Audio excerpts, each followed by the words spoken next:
మరియు నీ సహోదరుడు నీ ఎడల తప్పిదము చేసిన ఎడల నీవు పోయి నీవును అతడును ఒంటరిగానున్నప్పుడు అతనిని గద్దించుము.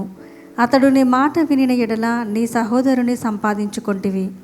అతడు వినని ఎడల 2-3 సాక్షుల నోట ప్రతి మాట స్థిరపరచబడినట్లు నీవు ఒకరిద్దరిని వెంటబెట్టుకొని అతని యొద్దకు పొమ్ము.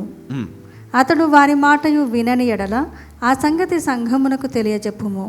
అతడు సంఘపు మాటయు వినని ఎడల అతనిని నీకు అన్యునిగాను సుంకరిగాను ఎంచుకొనుము. భూమి మీద మీరు వేటిని బంధింతురో అవి పరలోకమందును బంధింపబడును. భూమి మీద మీరు వేటిని విప్పుతురో అవి పరలోకమందును విప్పబడునని మీతో నిశ్చయముగా చెప్పుచున్నాను. చాలండి. అంతేగాని నువ్వు మట్టుకో తప్పు చేయడానికి లేదు, నువ్వు శిక్షించడానికి లేదు. నీవు వాక్యమును ఆధారము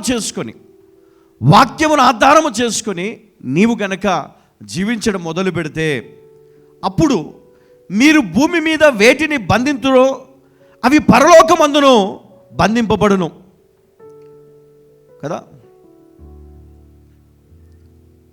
భూమి మీద మీరు వేటిని విప్పుదురో అవి పరలోకమందును విప్పబడునని మీతో నిశ్చయంగా చెప్పుచున్నాను.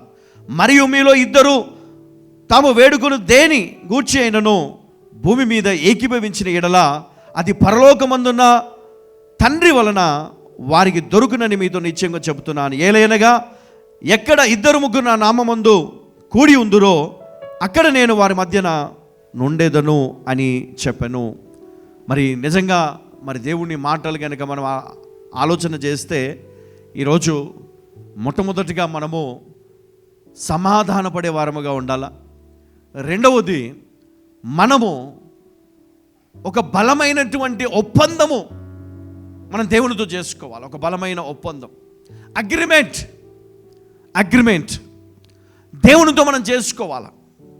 ఏంటంటే, అయ్యా నేను వారిని క్షమిస్తాను, నేను ఈరోజు నుండి నేను ప్రార్థన చేస్తాను, నా తప్పుదముల గురించి నా పాపము గురించి నేను ప్రార్థన చేస్తాను, నేను ఈ శోధనలో నుంచి బయటకు వస్తాను, నేను నీతిగా బ్రతికే దానికి నేను వాక్యానుసారం జీవిస్తాను అని ఒప్పందం చేసుకోవాలి. ప్రార్థన జీవితాన్ని మొదలుపెట్టాను.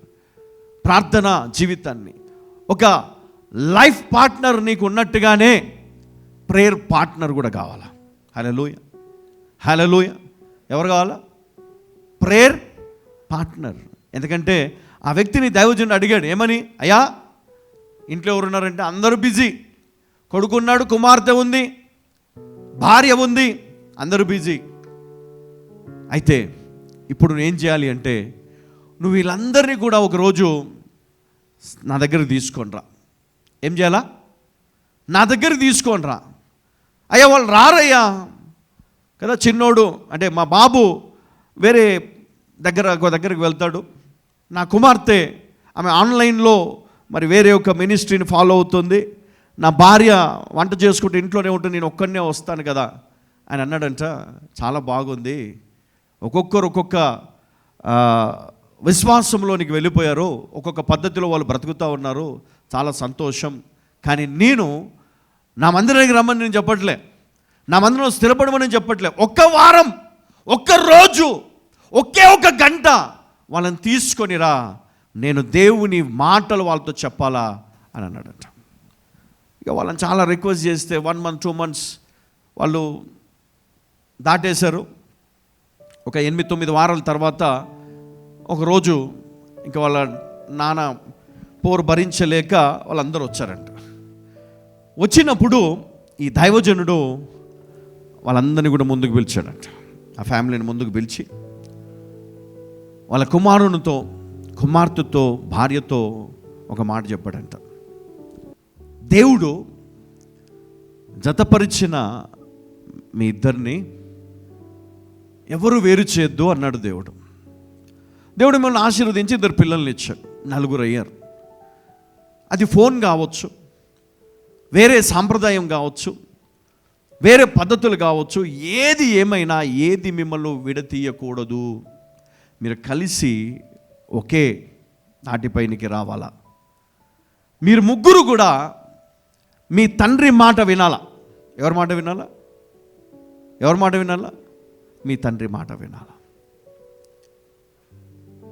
మీ తండ్రి చెప్పేది మీరు వింటే, మీ భర్త చెప్పేది మీరు వింటే, మీ లైఫ్లో ఒక మెట్టు మీరు పైకి ఎక్కుతున్నారు మీ ఆశీర్వాదంలో. చాలామంది ఇంట్లో తల్లి చెప్పినా తండ్రి చెప్పినా వినరు, పట్టించుకోరు. వాళ్ళ మాట లెక్కకు రాదు. గౌరవం ఉండదు, మర్యాద ఉండదు, మంచి మాట ఉండదు.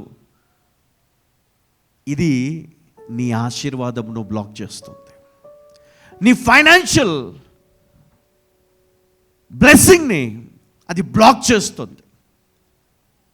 అమ్మా, నువ్వు ఎప్పుడైతే ఆ గౌరవాన్ని, ఆ మర్యాదను నువ్వు ఇస్తావో నీ తల్లిదండ్రులకు, నీ ఆ ఫైనాన్షియల్ బ్లెస్సింగ్ అనేది ఫ్లో అవ్వడం మొదలు పెడుతుంది.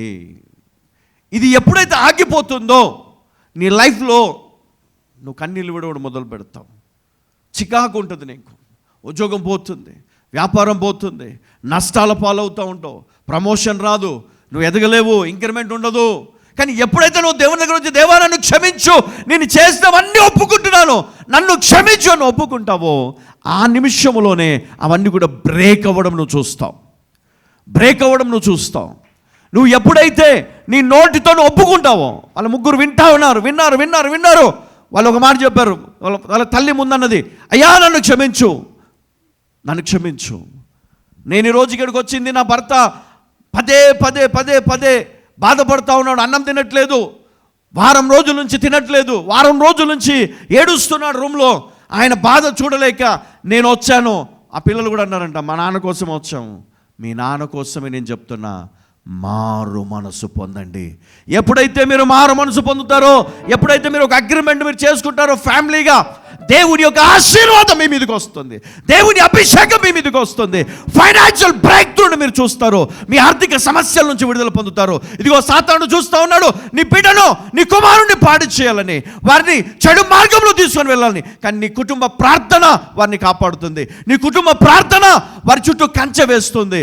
దేవుని దూతలు విడుదల చేయబడతారు, దేవుని సైన్యము విడుదల చేయబడుతుంది మీ ప్రార్థనకు. నిజంగా నేను చాలాసార్లు కొన్ని విషయాల్లో నేను భయపడుతూ ఉంటాను. కానీ దేవుడు జ్ఞాపకం చేస్తాడు, నువ్వు నా పని చేస్తున్నావు కదా, నీ బిడ్డలను నేను కాపాడుతా. నువ్వు నా పని చేస్తున్నావు కదా, నీ కుటుంబానికి నేను కంచె వేస్తా. నువ్వు నా పని చేస్తున్నావు కదా, నా కోసము నువ్వు అన్నీ వదులుకుంటున్నావు కదా, నేను నీకు కావాల్సినవన్నీ కూడా నేను సమకూరుస్తా. దేవుడు చేస్తాడండి. దేవునితో అగ్రిమెంట్ చేసుకుంటే కనుక, మనుషులతో కాదు కదా, భార్యతో కాదు, భర్తతో కాదు, లేదా లోకముతో కాదు, నువ్వు చేసుకోవాల్సిన దేవునితో అగ్రిమెంట్ చేసుకో. అయ్యా నేను ఈ విధంగా బ్రతుకుతాను, నీ కోసం నేను నిలబడతాను, నేను ప్రతి నెల నేను ఇది నీ కోసం చేస్తానయ్యా, నేను మంచి కానుకని ఇస్తాను. చాలామంది కానుక విషయంలో చాలా నెగ్లెక్ట్ చేస్తూ ఉంటారు. నేను ఇవ్వమని నేను చెప్పట్లేదు, ఇస్తే ది బెస్ట్ ఉండాలి నీ లైఫ్లో. దేవునికి ఇచ్చేవారు విశ్వాసంతో ఇవ్వడం నేర్చుకోవాలా. చాలామంది ఇచ్చే విషయంలో కూడా శాపాన్ని తెచ్చుకుంటారు. అంటే తగిన దానికంటే తక్కువ ఇచ్చి మన యొక్క ఆశీర్వాదంని మనం కోల్పోతాం. అందుకని కొంతమంది లైఫ్లో అది బ్లాకేజెస్ ఏర్పడతాయంట. మరి దాని నుంచి మనం బయటికి రావాలి అంటే మనం చేయాల్సింది ఒకటే, ప్రార్థన జీవితాన్ని మనం కొనసాగించడమే కాదు, లైఫ్ పార్ట్నర్ ఏ విధంగా ఉంటారో అదే విధంగా ప్రేయర్ పార్ట్నర్ మనం కలిగి ఉండాలి. అది నీ భార్య కావచ్చు, నీ కుమారుడు కావచ్చు, కుమార్తె కావచ్చు, నీ కుటుంబం అంతా కావచ్చు. కలిసి ప్రార్థన చేస్తే ఎలాంటి సమస్యనైనా మీరు జయించగలరు. అప్పుడు మీరు చూసేది ఏంటో తెలుసా? ఓవర్ఫ్లో. హల్లెలూయా. ఏం చూస్తారు? అత్యధికమైనటువంటి ఆశీర్వాదములను మనం చూస్తాం. అది ఆగదు, ఇంకెప్పటికీ అది ఆగదు. ఆ బ్లాకేజెస్ ఏర్పడవు. అయ్యా నేను కష్టపడ్డాను, ఇన్ని సంవత్సరాలు కష్టపడి పని చేస్తూ ఉన్నాను, కానీ నా జీవితంలో ఎలాంటి మార్పు ఎదుగుదల లేదు అంటే చేసేది ఏంటో తెలుసా? పశ్చాత్తాపడాలి. మొదట రిపెంట్, నీ జీవితాన్ని మార్చుకో, దేవుని దగ్గర రా, మొరపెట్టు, కన్నీళ్ళు విడువు, నీ కుటుంబాన్ని సంపాదించుకో, నీ కుటుంబాన్ని కాపాడుకో, నీ కుటుంబాన్ని సమకూర్చు, ప్రార్థన కొరకు సిద్ధపరచు. ఈరోజు నువ్వు ఎవరితోటి సహవాసం చేస్తున్నావో నిజంగా వారు దేవునికి భయపడే బిడ్డలేనా, లేదా తాగుబోతులా, తిరుగుబోతులా, విశ్వాసలేనా? ఇది నువ్వు ఆలోచించాలా.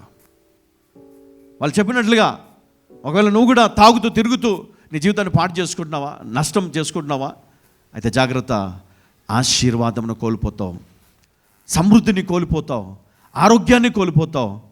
నీవు నీ జీవితంలో మరి దేవుడిచ్చే కృప నువ్వు కోల్పోతావు. హల్లెలూయా, హల్లెలూయా.